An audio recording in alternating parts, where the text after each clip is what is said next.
So, ang mga issue pong ito, marami pa po siyang dapat na ihingi ng tawad. Akin pong i-enumerate. At mukhang nakalimutan niya itong ihingi ng tawad. Una po, mas dapat niyang inunang humingi ng tawad sa taumbayan, lalong-lalo na sa mga biktima ng EJK. Dapat niya rin pong ihingi ng tawad at nakalimutan niya nang siya ay magsabing mayroon siyang kilalang assassin at handa siyang magpapatay. At ang assassin na to ay nag-agree or sumang-ayon sa kanyang plano. Dapat ihingi niya rin ng tawad ang mga fake news na ibinandera niya sa taumbayan. Ipaghingi rin niya po ng tawad ang mga pagbabakasyon, personal trip, at itong taon na 2025 ay gumastos ng 7 million, if I'm not mistaken, 2025, gumastos ng 7 million for the staff and the security for her personal trips.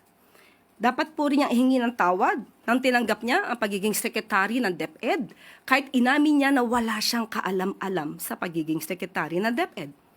At pati ang matatag curriculum ay hindi niya na-review dahil inamin niyang wala siyang alam.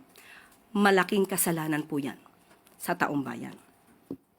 At dapat din po niyang ihingi ng tawad ang puro paninira. Instead na siya ay magtrabaho at tumulong sa gobyerno. Matatandaan niyo siguro na sinabi niyang siya ay may alam di umano na mapababa ang presyo ng bigas. Pero hindi niya gagawin dahil wala siyang balak tulungan ang Pangulo. Iyan po ay isang kasalanan sa bayan na dapat niyang ihingi ng tawad. Ihingi niya na rin po ng tawad yung mga fake na student vouchers na ngayon ay sabi ng DepEd ay umaabot na sa halagang 200 million pesos.